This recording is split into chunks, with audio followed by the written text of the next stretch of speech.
Magandang araw. Magandang araw po sa ating lahat. Ako po si Riza Fitalvero at ibabahagi ko po sa araw na ito ang aking pag-aaral na ebalwasyon ng programang MTBMLE po sa Banton Romblon. Ang pag-aaral po na ito ay humugot sa kautusan ng DepEd mula sa DepEd Order Number 21 Series of 2019 na nag-uutos na sa mga lugar na hindi pa kasama yung kanilang unang wika sa mga tinukoy na wika ng programang MTBMLE, ang gagamitin ay ang lingua franca bilang medium ng instruksyon. At pag sinabing lingua franca, ito yung pinakamalapit daw doon sa 11 na mga wika na tinukoy sa programa ng MTBMLE at ang ganitong kautusan ay taliwas mismo doon sa pangunahing ideya ng programa MTBMLE na paggamit ng unang wika ng mga mag-aaral sa pagtuturo na siyang naging sitwasyon o kaso ng distrito ng Banton sa probinsya ng Romblon kung saan ginamit ang Tagalog bilang medium ng instruksyon at itinuturong MTBML is subject dahil ang wikang ASI na ginagamit sa komunidad ng Banton, ng mga Bantoanon, ay hindi pa kasama sa mga tinukoy na wika ng programang MTBMLE. Ginamit ang wikang Tagalog sa kabila ng pagkakaroon ng maraming o mataas na datos ng mga mag-aaral na Bantoanon mula mismo sa LIS o sa Learner Information System ng DepEd mismo na nagsasabing ang mga mas marami ang mga Bantoanong mag-aaral na ang unang wika ay ASI na sa mga paaralan sa Banton. Ang layunin po ng pag-aaral na ito ay una matukoy ang disenyo ng programang MTBML sa distrito ng Banton kung saan tiningnan kung ano yung wikang ginagamit no, bilang medium ng instruksyon at tinangkang balangkasin kung ano nga ba yung mga ginagamit na wika, papaano nangyayari ang programang MTBMLE sa classroom ng K to 3 sa distrito ng Banton. At tiningnan dito, tiningnan din, binangga ito doon sa datos ng Learners Information System ng DepEd. Pangalawa, masipat ang pamamaraan ng proseso ng pagtuturo at pagkatuto na naganap sa programang MTBEM sa distrito ng Banton. Kinapanayan po dito yung mga teachers at tinanong din kung ano yung mga suliraning kinharap nila sa pagpapatupad ng ganitong modelo ng programang MTBMLE at kaakibat nito yung mga solusyon na kanilang ginawa at tiningnan din kung nagkaroon ng gawain sa advokasya at mobilisasyon sa komunidad. At panghuli yung masuri yung performance ng mga isinagawang pagtatasa sa programang MTPMLE sa Distrito ng Banton sa loob ng taong 2012 hanggang 2022. Tiningnan dito yung resulta ng LAPG at ng ELNA na siyang itinakda ng DepEd na pagtatasa para sa programang MTBMLE. Ito po yung konseptual na gabay ng pag-aaral. Ang programang pangwika ng MTBMLE na ang modelo ay Tagalog na itinuturo bilang subject at ginagamit na medium ng instruksyon o MOI sa mga bantaanong mag-aaral ay nakakaapekto sa paraan ng pagtuturo ng mga guro at pagkatuto ng mga mag-aaral. Mula sa mga datos na ito, kinategorya po ito sa layunin at disenyo, pagkapatupad at panahong sakop at gayon yung sistema ng pagmamonitor, evaluasyon at pagsasaayos. Ang evaluasyon pong ito ay magmumula sa taong panoraan 2012-2013 hanggang taong panoraan 2021-2022.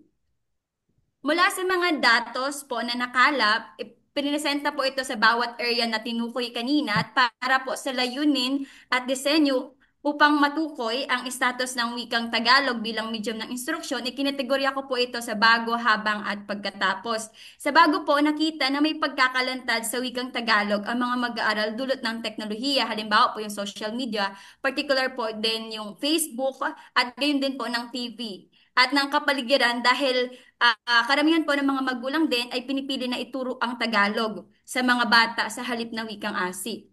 Gayon din, may pagkakalantad din po sa wikang Ingles, dulot din po ng teknolohiya.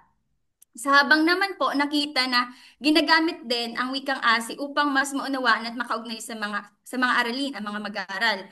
Mayroong suliranin sa mga kultural na salita no dahil dahil wikang Tagalog ang kanilang ginagamit at ang mga mag-aaral sa Banton ay hindi naman lahat nagkakaroon ng pagkakataon na luwas sa isla o bagaman nakikita nila sa teknolohiya o sa TV o sa social media, hindi naman nila ito konkretong nararanasan. Kaya karamihan ay hindi nakaka-relate o nakakaugnay doon sa nilalaman ng mga instructional materials na ginagamit nila sa MTBMLE na Tagalog.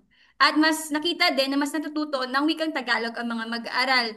At tiningnan nila itong kalakasan dahil nakikita ng mga guro, gayon din ng mga magulang na ang mag-aaral na Bantoanon ay walang ibang choice kundi umalis ng isla para makipagsapalaran at mag-aral sa ibang lugar, no? Kung saan magiging malaking bentahe sa kanya kung marunong siyang magtagalog at hindi lamang wikang Asi ang kanyang nalalaman. Sa pagkatapos naman, nakita yung madaling pagtransisyon sa medium ng instruction sa grade 4 dahil batid naman natin lahat pagdating ng grade 4, hindi na ginagamit yung mother tongue sa pagtuturo, kundi ang medium ng instruksyon na sa grade 4 ay Filipino at Ingles na.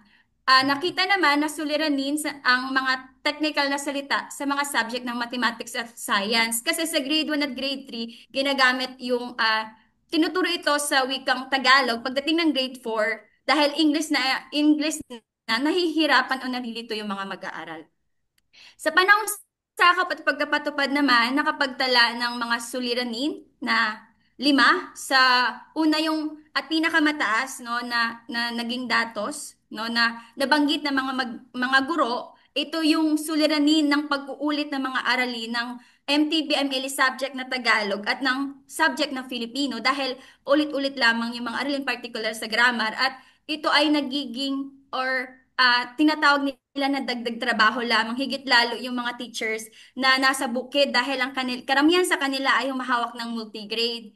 So, tinitingnan nila na sana yung oras doon dahil naituro naman na ito at umuulit na lamang, sana yung nagagamit pa sa ibang subject. Bukod pa dito, nagkaroon din ng suliranin sa medium ng instruksyon dahil mayroong mga mag-aaral na sanay sa Ingles kaysa sa Tagalog. Dahil may mga magulang din na pinipiling ituro ang wikang Ingles. At gayon din dahil babad ang mga bata sa social media, sa YouTube, mas nakakapag-usap sila sa wikang Ingles. O may mga cases pa raw na hindi talaga marunong magsalita ng Tagalog o ng ASI ang bata dahil Ingles lamang ang kanyang alam. Hindi nagagamit ang ASI bilang medium ng instruksyon. Mahirap na transisyon ng medium ng instruksyon ng K to 3 sa mga technical na subject, particular sa mathematics at science sa antas grade 4 pataas. May suliranin din sa training ng mga guro na nakita na hindi tugmang natanggap na training ko yung mga dokumento, mga DepEd order mula sa division office, may training sila tungkol sa lesson planning sa wikang ASI, sa pagbuo ng instructional material sa wikang ASI. Pero nung nag-roll out na ng implementation ng MTBMLE, inuutos na ang gagamitin ay wikang Tagalog. Nakatenga yung mga nagawa nung nasimulan na paghahanda para sa paggamit ng wikang ASI bilang MOI at bilang subject. Bukod pa dito, walang training sa mga bagong guro. Kinapanayam ko lahat ng mga teachers sa buong distrito ng Banton, lahat ng K-3 teachers, at ang ilan kasi dito ay kakalamang, may ilang kakapasok lang ng 2019, 2020, kung saan na-implementa na ang programang MTBMLE, ngunit hindi sila nabigyan ng training. Mayroong ding mga kaso na sila ay transfer teacher mula sa Manila, pero pagdating sa Banton, pinahawak sila ng K-3, hindi sila nabigyan ng training na nakontekstualisado kung paano ituturo ang MTBMLE sa Banton, pero may training sila mula sa Manila. At gayon din, sila rin ang hindi nakapokus sa MTBMLE ang mga training. Nakita na ito sa pag-aaral ni Amparo sa paghahanda ng Dibisyon ng Iloilo sa implementasyon ng MTBMLE, no, na hindi rin nakapokus ang training dahil ang MTBMLE ay nagiging integrasyon lamang sa paghahanda ng rollout ng K-12.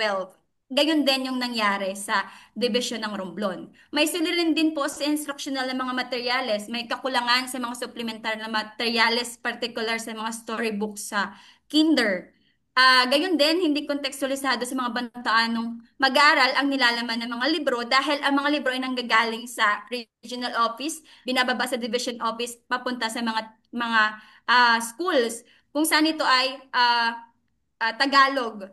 Kaya madalas, yung mga kwento na tinatalakay sa MTBMLE subject, hindi nakaka-relate yung mga mag-aaral.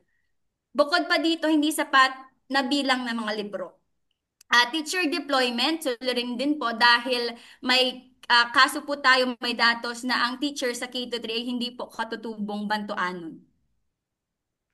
Kaakibat po ng mga suliraning ito, kinapanayam ko yung mga teacher kung ano yung mga solusyon na kanilang ginawa.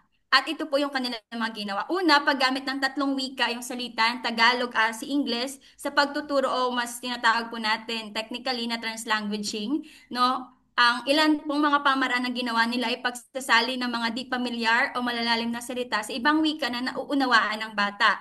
Paggamit ng Ingles sa pagtuturo ng mga technical na subject katulad ng mathematics at science, bali pinagsasabay na nila yung Ingles at yung katapat nito sa Tagalog sa K-3 para hindi na magulo o malito yung bata pagdating ng grade 4. Paggamit ng mga multilingual na makagamitang pampagkatuto, sa kontekstualisasyon naman, paggamit ng mga karanasan ng komunidad bilang halimbawa upang makaugnay sa aralin ang mga mag-aaral, gayon din nagkakaroon ng paggamit ng locally produced na kagamitang pampagkatuto at ang mga teacher mismo din ay gumagawa ng sariling kagamitang pampagkatuto para punan yung hindi pagkakatugma ng konteksto ng instructional materials sa mga textbook sa kanila mga mag-aaral. Naging solusyon din ang kolaborasyon ng pagtalakay sa MTBM at Filipino subject sa pamagitan ng ginagawang review na lamang yung pagtalakay sa aralin kung ito ay nauulit na. O kaya minsan hindi na raw nila inuulit dahil mismo yung mga mag-aaral ay nagsasabing alam na raw nila yung topic. O kaya depende sa kung ano yung resulta ng kanilang formative assessment sa mga mag-aaral. Naging solusyon din po doon sa mga teachers na walang training yung bahaginan at kusang pagkatuto ay pagtatanong sa mga kapwa guro, bahaginan sa lock session nila, pag-aaral ng wikang ASI at pag-intindi ng kanilang learning guide. Gayon din yung paggabay at paghingi ng tulong sa mga mag-aaral. Paggabay sa mga mag-aaral na isalin sa target na wika ang kanilang sagot at paghingi ng tulong sa mga multilingual na mga mag-aaral. At panghuli yung pagkahati-hati ng paggamit ng libro ng mga mag-aaral. Nakapagtala din naman po ako ng effort no, sa gawain sa advokasya at mobilisasyon ng komunidad. Nakita dito na may suporta mula sa lokal na non-government organization. Ito po yung ASCA, yung ASI Studies Center for Culture and the Arts, na grupo ng mga lokal na tagapagsalita ng wikang ASI ng mga manunulat at nagsusulong ng wika at panitikan at kulturang ASI. Nagpo-produce po sila ng mga libro, ng mga instructional materials at nagkakaroon ng donasyon sa mga schools. At gayon din, minsan nagkakaroon ng tulong pinansyal sa mga school. Halimbawa po dito ay nagbigay ng pondo ang ASCA sa Nasunugal Elementary School para pakabitan po ng internet para mas maging interactive yung kanilang pagtuturo. Bukod pa dito, may suporta din mula sa LGU ng Banton at opisyal ng barangay dahil sa mga tinukoy nila na selebrasyon ng Indigenous People Month na tinatampok ang wikang ASI, nagkakaroon ng patimpalak sa mga mag-aaral katulad ng pagbigkas ng apatan, isang lokal na anyo ng pagtutula. Nagkaroon din daw po ng donasyon ng kagamitang pampagtuturo, particular nung pandemya, nagbigay ang LGU ng mga bond paper. At pagbuo ng mga sariling kagamitang pampagkatuto at suporta mula sa mga magulang dahil ang mga magulang ay ging aktibo sa pagbuo ng tinatawag nilang MTBMLE Corner kung saan andun yung mga kagamitan na meron sa kulturang Bantuanon at nakalagay dun yung tawag at may saling ito sa Filipino at sa Ingles. Pero dahil pagdating nga ni VP Sara bilang secretary, deputy secretary, pinatanggal yon. Kaya nung pagdating ko po no, nung nag-interview, wala po akong nadatnan at wala rin po akong na-picturean para maipakita dahil tinanggal lahat ng mga nakapaskil sa kanilang classroom. Sa sistema ng pagmumonitor at evaluation at pagsasaayos, siningnan ko po dito yung mga kautosan ng DepEd na inilabas at para matukoy kung ano ba yung itinakda ng DepEd na pagtatasa para makita yung mamataya yung akademikong pag-unlad ng mga mag-aaral na dumaan sa programang MTBMLE. At nakita ko nga po yung DepEd Memorandum Number 127 Series of 2014 na may pamagat na Administration of School Year 2014-2015 na nagsasabi na magbibigay ng LAPG sa halip ng National Achievement Test para masuri ang kalidad ng pagkatuto ng mga mag-aaral sa kanilang formatibong antas ng pag-aaral at upang matingnan ang epekto ng programang MTBMLE sa unang bugso ng mga mag-aaral na dumaan dito. Ngunit ang kautosang ito ay walang binanggit na wika ng pagtatasa. At sumunod naman na ibinaba ng DepEd ang DepEd Order Number 55 Series of 2016 Policy Guidelines on the National Assessment of Student Learning for the K-12 Basic Education. Ito naman yung nagtatakda ng pagbibigay ng ELNA o Early Language Literacy and Numeracy Assessment para makita kung natatamo ng mga mag-aaral sa primaryang antas ang batayang kaalaman o standard na kaalaman sa wika, literacy at numeracy. At sinasabi na ipapatupad ang ELNA mula sa taong panuran 2016-2017 hanggang taong panuran 2023 hanggang 2024. At particular itong tumukoy ng wika ng pagtatasa. At itinakda na gagamitin ang mga wikang Filipino, Ingles at ang 11 na mother tongue na tinukoy na kasama sa programang MTBMLE. Para po sa analysis, doon po sa mga area na nabanggit ng pagsusuri, sa layunin at disenyo, sa DepEd Order Number 16, 2012, naglatag ito ng mga layunin ng pagpapatupad ng programang MTBMLE at binangga po ito doon sa mga sagot batay sa pakikipanayam sa mga guro at nakita po dito na nade-develop sa mga mag-aaral ang kasanayang kognitibo na nakapokus sa mataas na orden ng pag-iisip o higher order thinking skills sa mga mag-aaral na bantoanon. Ang magandang halimbawa po dito ay may pagkakataon po kasi sa bukid, no, yung kinder may pumasok po na palaka. Sakto po ang kanilang aralin ay tungkol sa mga hayop. At napag-usapan nila na ang palaka ay nasa tubig, pero ang pagpasok ng palaka, nagtanong yung bata kung bakit daw may palaka sa gayong wala naman daw tubig yung kanilang classroom. So, isang magandang halimbawa po yun na mataas na orden ng pag-iisip, no, na-critical yung bata dahil nakakabuo po siya ng tanong. At na gagawa po ito sa pamagitan ng paggamit nga nung salitang ASI, Tagalog, tsaka Ingles sa pagtuturo. Nagkaroon din po ng socio-cultural na kamalayan na humuhubog ng pagpapahalaga sa sariling wika at kultura dahil as sinusubukan o nag-e-effort yung mga teachers na mapunan nga yung agwat ng hindi kontekstualisadong nilalaman ng kanilang mga textbook at instructional materials sa paggamit ng mga lokal na halimbawa at nagpapatibay ito sa socio-cultural na kamalayan ng mga mag-aaral, gayon din ng mga guro. Para naman po sa usapin ng status ng paggamit ng wikang Tagalog bilang medium ng instruksyon, kinategorya ko po ito sa bago, habang at pagkatapos.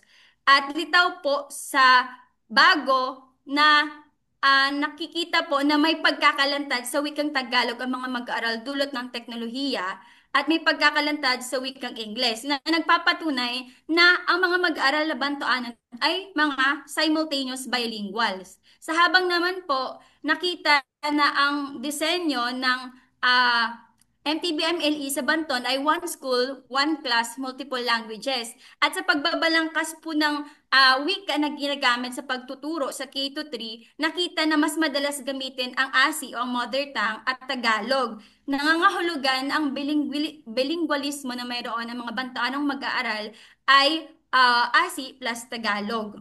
Sa pagkatapos naman, nakita yung madaling pagtransisyon sa medium ng instruction sa grade 4 at ngunit may suliranin nga sa mga technical na salita sa mathematics at sa science. Ito po yung balangkas ng medium ng instruksyon ng programang MTBMLE sa distrito ng Banton. Katulad ng nabanggit ko po, mas madalas gamitin yung atambalang Tagalog at ASI. Ginagamit lamang po yung English sa subject na English, math, at science po sa grade 3. Dahil may ano po, ang science po ay wala pong science ang grade 1 at grade 2. Nataliwas po doon sa iminumungkahi batay doon sa mga DepEd order na ibinaba ng DepEd. Ito po yung mungkahin disenyo ng medium ng instruksyon ng programang MTBML batay sa mga kautusan na DepEd Order number 16 series 2012, DepEd Order number 31 series of 2012, at DepEd Order number 21 series of 2019. Makikita po natin dito na hiwa-hiwalay, compartmentalized yung language depende sa kung ano yung subject. Ah, yung mababalikan po natin kanina na ginagamit po ng mga teachers, sabay-sabay yung tatlong wika at nabanggit ko po na ito yung tinatawag na translanguaging at kinategorya ko po yung mga paraan ng estratehiya ng translanguaging ng mga teachers sa distrito ng Banton at ito nga po ay ang mga sumusunod. Pagsasalin mula Tagalog tungong ASI upang mas maintindihan ang aralin, pagsasalin mula Tagalog tungong Ingles sa mga terminolohiya sa math at science, paggamit ng kasing kahulugan at kasalungat, paggamit ng multilingual na makagamitang pampagkatuto, paggamit ng iskema at dating kaalaman ng mga mag-aaral mula sa kanilang mga karanasan at huli, paggamit ng estratehiyang classroom alternation input and output kung saan gumagamit si teacher ng ASI para sa pagpapaliwanag, pagbibigay ng instruction pero hinihikayat ang bata na magsalita o sumagot sa target language. O kung hindi man kaya, tinutulungan ito ng kanyang kaklase o kaya minsan tinutulungan ng teacher. Sa panahong sakop at pagpapatupad naman, nakita ito yung mga suliraning inilatag kanina at para sa mga pagsusuri sa suliraning ng MTBMLE at Filipino subject, nakita na maski sa DepEd order, sa DepEd, malabo yung hangganan ng pagtukoy kung ano ba yung Filipino at Tagalog, particular sa DepEd Order number 21 series of 2019. Sa medium ng instruksyon naman, nakita na walang mungkahing bridging plan ang mga kautosan para sa mga lugar na hindi kabilang ang kanilang unang wika sa programang MTBMLE. Dahil ang mungkahing bridging plan lamang nila ay kung ano yung kasama doon sa labing siyam na mga wika na kasama sa programang MTBMLE at bridging plan para doon sa mga gumagamit ng lingua franca bilang medium ng instruksyon at bridging plan para sa ang unang wika ay Ingles. Ngunit malaking question kung papaano gagalaw ang mga teacher na magagamit pa rin yung unang wika ng mga mag-aaral ah, kasabay ng paggamit ng lingua franca bilang medium ng instruksyon. Sa instructional namang materials naman, nakita na nasusunod ang atas ng DepEd Order number 19 series of 2012 at DepEd Order number 16 series of 2012 ukol sa kontekstualisasyon ng mga instructional na materyales, gayon din yung sinasabi ng Republic Act 10533 sa pag-aatas nitong pagbuo ng mga lokal na instructional na mga materyales. Para naman sa teacher deployment, bagaman may kaso po tayo na si teacher ay hindi po katutubong bantuanon, isa lang naman po ito doon po sa 21 teachers na nakapanayam po natin. At ang kaso po kasi din ni teacher, nakapangasawa po siya ng Bantoanon. Kaya po siya napunta sa Banton. Pero ang maganda po dito si teacher ay bihasa na rin po sa wikang ASI. Kaya na ipapaliwanag din niya po ng maayos sa mga mag-aaral ang, ang mga aralin gamit ang wikang ASI. Ito naman po yung mga solusyong ginawa no, para sa paggamit ng estratehiyang translanguaging. Nakita natin na naging madali ito dahil sa pagkakaroon ng mga gurong katutubo na mismong namuhunan yung community na magkaroon ng mga guro na mismong Bantoanon din. At nakita naman din dito no dahil batay sa pakikipanayam sa mga teachers ay pag sa paggamit nila ng sabay-sabay na Tagalog, ASI at Ingles, yung mga mag-aral na hindi alam yung salita sa kung anong katumbas nito sa English ay nalalaman nila dahil sabay-sabay na ginagamit. So napapansin natin dito na yung tatlong wikang ito ay nagkakaroon ng pakinabang sa bawat isa. Sa kontekstualisasyon naman na ang kanilang proseso ay lokalisasyon ng mga aralin. Sa kolaborasyon at pagtalakay ng MTBML subject at Filipino, katulad ng nabanggit ko na, nagiging review na lamang ang mga pagtalakay sa mga araling na uulit na. Sa bahaginan at kusang pagkatuto, naging lugar ng bahaginan ng pagkatuto ang LAC session na nabanggit sa DepEd Order number 19, Series of 2012. Iba pa ay ang pagtatanong sa mga kapwa-guro, pag-aaral ng wikang ASI at pag-intinde sa learning guide, at ang iba pang naging paraan ng pagkatuto ng mga guro upang mahanda ang kanilang sarili sa pagpapatupad ng programang MTB-MLE. Sa paggabay at paghingi ng tulong sa mga mag-aaral naman, dito nakikita na hindi lamang si teacher ang may pananagutan sa proseso ng pagkatuto at pagkatuto, kundi na lubos na napapakinabangan yung linguistikong resources ng mga mag-aaral. Higit lalo doon sa may kaso po kasi tayo na bagaman Bantoanon si teacher, hindi po siya lumaki sa Banton. Sa Manila po siya nanggaling. Kaya hindi po siya ganun kabihasa sa wikang asik. Bagaman may alam po siyang ilan pero hindi siya tuloy-tuloy na makapag converse sa wikang ASI. Sa ganitong mga kaso po ng mga teachers, ang nangyayari daw, dahil karaming mga bantaanong mag-aaral din naman, at katulad ng nabanggit ko po kanina sa bago, bihasa na or may pagkakalantad na sa wikang Tagalog ang mga mag-aaral, nagpapatulong si teacher na isalin yung Tagalog sa wikang ASIC para maintindihan ng ibang mag-aaral yung pinapaliwanag na aralin ng teacher. O kaya minsan, yung mag-aaral, yung nagpapaliwanag sa kanyang kapwa mag-aaral sa wikang ASIC.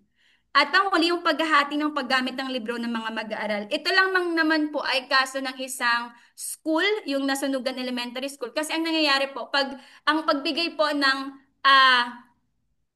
mga libro ay depende po sa kung ano yung bilang ng mga mag-aaral sa sa school year din na iyon. Walang sobra. So pagdating po sa susunod na school year, kung mas mataas yung enrollment ng mga mag-aaral, kukulang po yung libro. Kaya ang nangyayari, yung mga mag-aaral na magkalapit yung bahay, nagsishare na lang po sila sa isang libro. Kaya yun na lang po yung ginawang aksyon ng Nasunugan Elementary School. Sa panahong sakop naman, nakita natin at pagkapatupad, no, binigyang diin ng importansya ang usapin ng advokasya at mobilisasyon ng komunidad. At nakita ayon sa ulat ng Division Office sa pakikipagtulungan nila sa ASCA at ng DepEd, no, nakumpleto ng DepEd Romblon ang 4 minima na kahingian upang mapabilang ang isang wika sa programang MTBMLE na siyang ipinapakita po natin. Siguro kung hindi po na natsugi o na binasura ang programang MTBMLE, malamang sa malamang po siguro ay kabilang na po ang wikang ASIC dahil malakas po yung suporta ng community, particular sa mga komunidad ng wikang ASIC. Para naman po sa sistema ng pag-monitor, evaluation at pagsasaayos, makikita po natin ang resulta ng Distrito ng Banton sa isinagawang LAPCHI noong 2014 at 2015. At hindi po natin maikakaila na mataas ang naging resulta ng distrito sa kabila ng paggamit ng Ingles bilang wika ng pagtatasa. Pinakamataas yung spelling na may 94.04% at pinakamababa naman yung book and print knowledge na may 79.16%. Pero pagdating po ng ELNA, ikinalulungkot ko pong sabihin na wala ni isang paaralan sa distrito ng Banton ang nakasama po dahil po ito sa stratified random sampling. Kaya wala po tayong mapagkumparahan nung ating datos. Kaya mula po dito, masasabi po na hindi matitiyak ang katagumpayan ng programang MTBMLE sa distrito ng Banton dahil iisang beses lamang ang naging pagtatasa at hindi tugma pa yung wikang ginamit ng pagtatasa sa wika ng pagtuturo dahil ang ginagamit ng medium ng instruksyon ay Tagalog, ito yung itinakda, pero ang wika ng pagtatasa ng LAPG ay nasa wikang Ingles. Dahil din dito, masasabi natin na nagkukulang sa pagtatasa ang programang MTBMLE sa bansa na dapat sana ay taon-taong isinasagawa upang makapagbigay ng feedback kaugnay ng programa para sa pagsasaayos pa nito. Sa kabuuan, makikita po sa diagram ni ito ang isinagawang evaluasyon sa programang MTBM sa Distrito ng Banton. Makikita na nasa gitna nito yung kamalayang sosyo-kultural at kritikal na pag-iisip na siyang nade-develop sa mga mag-aaral na Bantoanon na gamit yung salitang paggamit ng tatlong wika sa pagtuturo ng Tagalog, ASI at Ingles at mapapansin natin na may araw sa pagitan ng mga ito dahil mayroong pakinabang ang bawat wikang ito sa isa't isa. At sa paligid naman nito, nandito yung mga problemang tinukoy ng mga teachers at katapat nito yung kanilang mga solusyon o tugon na ginawa ng mga teachers. Bilang konklusyon po, may ilalagom po ito sa 5 punto. Ito po ay ang mga sumusunod. Hindi tugma ang monolingual na disenyo ng programang MTBMLE sa mga mag-aaral.